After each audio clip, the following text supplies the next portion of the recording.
Ça va ou quoi? Bon, je te fais du coup cette petite intro, tout simplement pour t'expliquer que la vidéo que tu vas voir est éclatée à mon goût. Enfin, moi je la trouve éclatée parce que je trouve que je suis éclaté dedans, hein. C'est-à-dire que j'explique mal, tu sens que le mec est stressé un peu, je bégaye, enfin bon. Bah, après j'ai décidé de la sortir quand même parce que bah ça peut être une phase test, tu vois. Et peut-être que j'aurai des commentaires négatifs. Je les préfère aux positifs. Voilà. J'étais au courant au moins.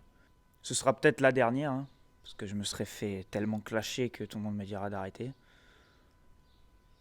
Après, c'est pas grave, hein. Mais arrête, C'est... arrête de dire qu'il n'y aura pas d'autres vidéos. T'es là à chaque fois tu dis il n'y aura pas d'autres vidéos. Arrête. Et ouais, mais le truc en fait, c'est que t'as pas le micro. Et du coup, on t'entend pas. Grosse merde, tu vois. Mais ouais. Du coup, bah bonne vidéo à toi. Essaie de trouver ça divertissant. Tiens, ça t'apprendra. Grosse merde.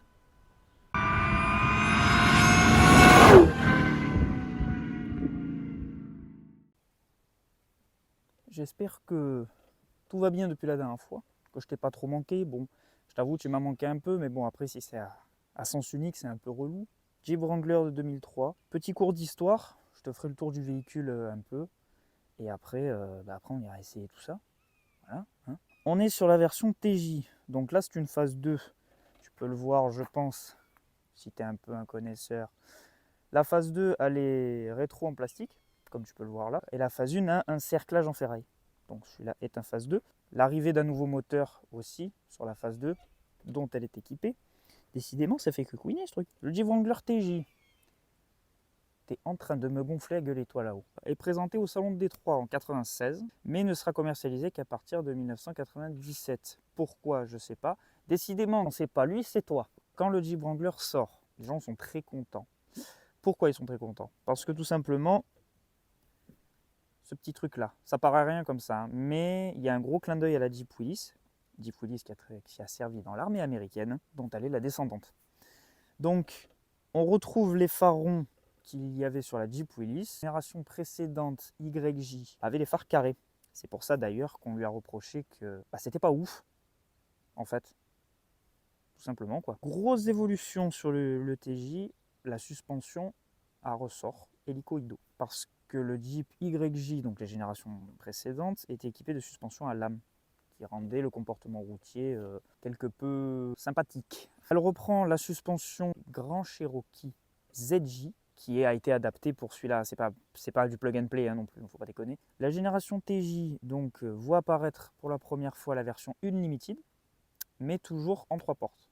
C'est sur la génération d'après qu'on verra la version Unlimited, mais en 4 portes. Donc la version Unlimited est quand même rallongée, donc il ne s'appelle plus TJ, la version Unlimited, mais LJ, pour Long Jeep, qui est quand même rallongée de 25 cm, et dont la capacité de traction est doublée, l'air de rien. Donc c'est quand même pas mal. Donc tu peux commencer à tirer des sacrés bébés avec une version LJ. Il y a eu beaucoup de finitions sur celle-là. Je te dirai après, tu sais quoi, je te dirai après, on va d'abord parler du moteur. Je vais te parler mal à toi là-haut. Je vais venir te voir et je vais te parler mal. Mais ça va péter. 3 moteurs étaient disponibles. Enfin, 2 à son lancement et un autre qui vient dans le remplacement d'un autre. Je vais t'expliquer. Non, moi je crois qu'il faut que vous arrêtiez d'essayer de dire des trucs. Quand le TJ sort, il y a toujours le 4 litres de chez AMC, American Motor Corporation. Donc le 4 litres 6 cylindres que tout le monde connaît, je pense, dans le sens où c'est une enclume, mais surtout un moteur indestructible. Je pèse mes mots. Le 4 litres était disponible sur la phase 1, sur la phase 2. Donc moteur qui vient encore de chez AMC, parce que quand le TJ sort, ce n'est plus AMC qui est propriétaire de Jeep, mais Chrysler, qui a racheté à 100% Jeep. AMC était détenu jusqu'à 46% par Renault. C'est pour ça que les premiers Jeep Cherokee avaient des moteurs de litre 1 TD diesel qui descendaient directement de chez Renault. Là, quand le TJ sort donc est sous pavillon américain, et c'est Chrysler qui détient l'entièreté de l'entreprise. Donc on a toujours des moteurs AMC, donc le 4 litres comme je l'ai annoncé précédemment, et le 2 litres 5, 4 cylindres, qui y avait aussi à son lancement. 2 litres 5 qui n'était pas fou, mais qui faisait son travail quand même. Sur la phase 2, donc celle-ci, on voit apparaître un nouveau moteur qui est le 2 litres 4 PowerTech de chez Chrysler, qui descend directement de la PT Cruiser. Le 2 litres 4 DOHC, donc double arbre à cam, qui faisait quand même 143 chevaux, enfin qui fait 143 chevaux, parce qu'elle est équipée du fameux 2 litres 4 DOHC. Sur la phase, sur le TJ, il y a encore quelques pièces de chez AMC, hormis les moteurs, style les poignées de porte et les rétros, mais après ce sera le dernier équipé bien sûr des pièces AMC. Parce qu'après ce sera une fabrication tenue par Chrysler, donc plus de chez AMC. On va reprendre là où on s'était arrêté tout à l'heure quand je t'ai dit qu'il y a énormément de finitions. J'ai dû les noter tellement c'est un délire. Donc en fait il y a pas mal de finitions, dont une que je trouve assez sympathique. Celle-là est la version sport. Je ne l'ai pas précisé au début. Je ne l'ai pas spécialement précisé parce que il n'y a pas spécialement de choses. La version sport, il n'y a pas de saveur. Il y a eu la version Sahara. Il y a eu la plus grosse version, la version Rubicon. Je pense que tous les possesseurs de Jeep le savent. Quand tu possèdes un Rubicon, tu pèses en fait. La version 60e anniversaire, la version Apex 65e anniversaire, l'édition Columbia. Enfin bon, donc je ne vais pas toutes te les citer hein, parce que sinon on n'a pas fini, hein, je suis là jusqu'à 22h. Il y a surtout une version moi, que je trouvais assez sympa, c'est pour la sortie du film Tomb Raider avec Angelina Jolie, limité à 1001 exemplaires. Je trouvais ça assez drôle quand même de sortir une édition limitée pour un film. Voilà, ça fait peut-être rire que moi, mais je trouve ça assez sympa. Je te dirai le nombre de newton-mètres et tout, t'inquiète pas. Après, bien sûr, si ma présentation, je ne détaille pas assez, tu me le dis dans les commentaires que je suis un gros con, il n'y a pas de problème, je le prendrai pas mal. Tout à l'heure, je t'ai dit qu'il n'y avait jamais eu de version 4 portes. Il y a eu une version 4 portes. Alors, c'est pas Jeep qui l'a fait, c'est sur base de Jeep. L'armée israélienne a conçu ses véhicules militaires sur base de Jeep TJ. Donc c'est l'entreprise AIL, Automotive Industry Ltd, je crois si je ne dis pas de bêtises, qui fabriquait des Jeep Wrangler, mais notamment des versions à 4 portes. Voilà, donc qui est appelée Storm Commander. Donc c'est la seule qui en fait entre guillemets le premier Jeep Wrangler à 4 portes, même si c'est pas Jeep qui l'a fabriqué, mais ça reste quand même une base Jeep à la base. Du coup maintenant on peut passer à la présentation, effectivement. Bon, j'essaie avec un truc là, tu me diras si ça fout la gerbe, j'en sais rien. On va tester. Édition sport, hein, c'est marqué là, je t'invente rien, je suis pas quelqu'un à inventer les choses. On va passer direct au moteur, au moins tu verras comment c'est foutu. Voilà le bestiau, alors comme tu peux le voir, il y a largement la place pour un 6 cylindres. En même temps, c'était conçu pour un 6 cylindres. Remarque, tu rajoutes 2 cylindres, il y a encore largement la place. Enfin, je sais pas si tu te rends compte, enfin, il y a la marche quoi.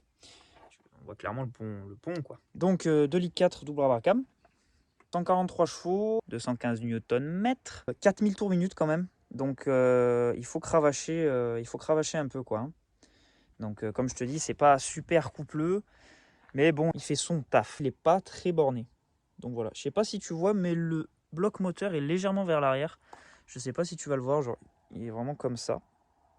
Là, pour le coup, on le voit bien. Tu sais qu'un bloc moteur n'est jamais complètement droit. Ils sont toujours penchés un peu vers l'arrière. Chose qu'on ne voit plus, hein, la petite loupiote qui éclaire la baie moteur, c'était encore présent à l'époque. C'est beau à voir.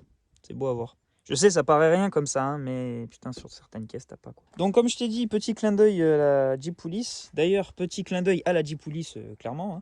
Hein. Sur la Jeep Police, tu avais une petite molette que tu pouvais dévisser pour prendre le phare et le mettre à l'envers pour éclairer la baie moteur si tu avais besoin de faire une réparation. De toute manière, c'était un véhicule de l'armée, donc qui était destiné à l'armée, forcément. Du coup, il y avait beaucoup de choses de ce style. Il y avait des gens qui se posaient la question de comment tu ouvres un capot de Jeep Wrangler TJ. Eh ben, c'est ces petits trucs en plastique sur les côtés. Tu éclipses ça et tu ouvres ton capot. Il n'y a pas de tirette. Donc, je voulais surtout te montrer ça parce qu'il n'a que 74 384 km, 74 000. Donc il est très propre. Pour le coup, on est sur la boîte 5 parce que après 2004 ou 2005, il y a eu la version en boîte 6 vitesses qui est sortie. On rajoute un peu plus de peps. 215 Nm à 4000 tours minute, c'est quand même assez élevé, sachant que la zone rouge apparaît à 5100. Il faut vraiment cravacher, tu vois. Il y a vraiment le strict minimum. Pas de clim, pas de vitre électrique. Ce qui différencie la phase 1 de la phase 2, déjà sur la phase 1, tu as normalement une barre de son. Là, il y a 2 enceintes. C'est déjà, enfin, Tu vois déjà un peu la diff, quoi. Toi qui s'enlève. Je ne vais pas l'enlever parce que déjà je suis tout seul et tout seul va enlever le toit tout seul. Alors, comme tous les Jeep Wrangler sur la version TJ, voilà l'arrêt de porte. Je trouve ça vraiment excellent. Genre vraiment j'adore. C'est terrible. Ça paraît nul, hein, mais je trouve ça tellement simple en fait. Il est conçu comme ça, hein, de manière de base. Pare-brise se couche aussi, comme sur tous les Jeep Wrangler. Je ne sais pas après la génération d'après, je ne suis pas un grand connaisseur de Jeep Wrangler, mais j'essaie de me débrouiller au maximum. Pas de motorisation diesel, que de l'essence. On est aux États-Unis et aux États-Unis, on s'en balance de la consommation. Voilà, c'est très très simple. Très très simple. Il n'y a vraiment pas grand chose à dire. Places arrière qui sont très... Je vais y arriver. Qui sont là. Tu peux enlever la banquette. Littéralement coucher la banquette et la rabattre pour avoir un coffre un peu plus grand. Parce que je vais te montrer le coffre. Je pense que tu vas prendre un peu peur sur le sujet. Il y a demi-nouche quoi. Donc il n'y a même pas besoin que je trouve le coffre, je pense. Dans le sens où il n'y a pas de coffre. Je vais te faire un petit démarrage si tu veux, à la limite. Et c'est pas fifou dans le sens où il n'y a pas de... C'est un 4 cylindres de litre 4 quoi. Donc, ça aurait été le 6 cylindres, je t'aurais dit on peut essayer de faire quelque chose. Mais là il n'y a pas grand chose à faire. Il est quand même très bien conservé. On est sur un châssis quand même très propre parce que elle fait jamais de tout terrain. Toujours fait que de la route. Donc forcément elle est super propre, hein, on va pas se mentir. Bon allez, c'est parti.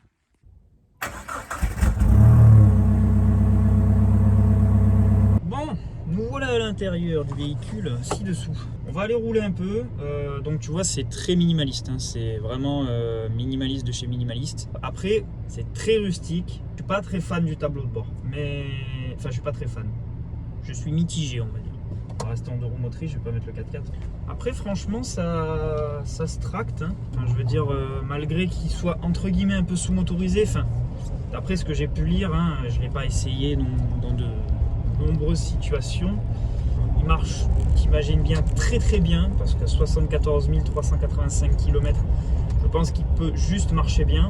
Honnêtement, je m'attendais à moins confortable, clairement. Franchement, c'est pas si dégueu. Alors, je sais pas ce que donnait le YJ, parce que ça devait être sacrément tape-cul. Là, j'ai pris une petite route que j'avais jamais prise. On découvre toi et moi. Bien sûr, après, c'est pas un truc fait pour faire de la VMAX. Hein. T'imagines bien. Et on a 4 indicateurs sur le cadran. Tension de batterie, réservoir d'essence, pression d'huile. Alors, on pourrait penser que c'est la température, mais non, c'est la pression d'huile. Et on a jauge de température, de liquide de refroidissement, pas d'huile.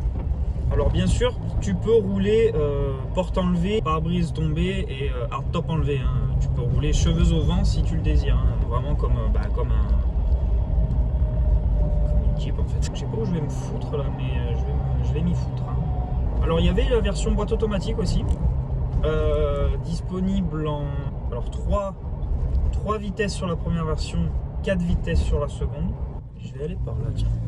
Alors il y a quelque chose que je remarque, dans le sens où la transmission est super bruyante. Alors je sais pas si c'est propre au 2 litres 4 ou à la transmission des TG en général, ou même à celui-ci. Là on sent la bonne mécanique, hein. Moi c'est ce que j'aime bien, hein. Je te mens pas. Mais je sais pas si c'est normal ou pas. Je suis quand même un peu attristé dans le sens où je peux pas essayer la version, enfin j'ai pas de version 4 litres sous les mains. J'aurais bien aimé essayer la version 4 litres. J'avais déjà essayé un Jeep Cherokee en 4 litres qui marchait, ça marchait franchement bien. Enfin, il y avait du couple à mort, c'était incroyable. Pour la prochaine fois, de te caler à un autre endroit avec la cam, c'est le seul endroit où je peux mettre ce truc. La prochaine fois, à la limite, je te la mettrai en face de moi. Et puis, je mettrai ma cagoule de braqueur. Tant pis, je me ferai arrêter par les flics parce que j'ai une cagoule sur le corps. Franchement, agréablement surpris, dans le sens où je m'attendais pas à ce que ce soit aussi souple sur route. 325 km/h, c'est franchement agréable à conduire. Je m'attendais vraiment à un truc qui supporte pas la route, mais franchement ça va. Tu sens que ça balade un peu en avant en arrière, dans le sens où l'empattement est assez court, donc je pense que ça, tu vois. Je préfère te le dire tout de suite, je suis pas 4x4iste, je suis pas spécialiste 4x4, c'est pas mon domaine, j'aime bien les caisses en général, que ce soit 4x4 ou pas. Donc désolé si je suis pas fervent connaisseur, mais le suis pas tellement. J'essaie de te donner un avis de ce que je ressens personnellement. Après, tu feras ton avis toi. Hein. Donc on est sur 1 tonne 540 à vide, ce qui est vraiment pas lourd, je trouve. Bon après, l'empattement est assez court, mais ce qui est quand même pas très lourd, je trouve, pour un 4x4. Il y a les écriteaux partout d'origine, c'est incroyable. Il est vraiment dans un état clinique, incroyable. J'espère que tu auras à peu près vu, ça n'a pas été très long, il y a eu plus de blabla que d'essais. Bon frérot, désolé, je suis tombé en panne de batterie dans la chose qui me sert à filmer. Du coup, j'ai pas pu faire de clap de fin. Donc écoute, agréablement surpris par la Jeep. Bien sûr, sa zone de prédilection, c'est pas l'autoroute. Hein. Les rapports sont assez courts, donc je pense que quand tu veux faire du tout-terrain grimpé, je pense que c'est assez pratique. Par contre, bien sûr, c'est pas fait pour taper 180 sur l'autoroute. Je me demande vraiment ce que ça doit donner la version 4 litres là-dessus, parce que déjà que sur le Jeep que j'avais essayé, le Jeep Cherokee, ça marchait pas mal en boîte automatique. Alors là-dessus, je pense que ça doit être franchement sympa, vraiment sympa. En version Rubicon aussi, ça doit être vraiment, vraiment sympa. Si tu as bien aimé l'essai, écoute, je t'invite à me suivre. Je vais peut-être ouvrir une page Insta. Je regarde encore un peu qu'est-ce que je peux foutre dessus, parce que pour l'instant, ma vie est bien calme. Je mettrai sûrement des petites stories rigolotes, parce qu'il y a quand même de la méca pour peut-être de la prépa moteur. On verra, je sais pas. Si j'ai pas assez détaillé, n'hésite pas à le dire. Si j'ai oublié de dire des choses, n'hésite pas à le dire aussi. Sur ce, je te dis à la prochaine, et porte-toi bien. Salut mec.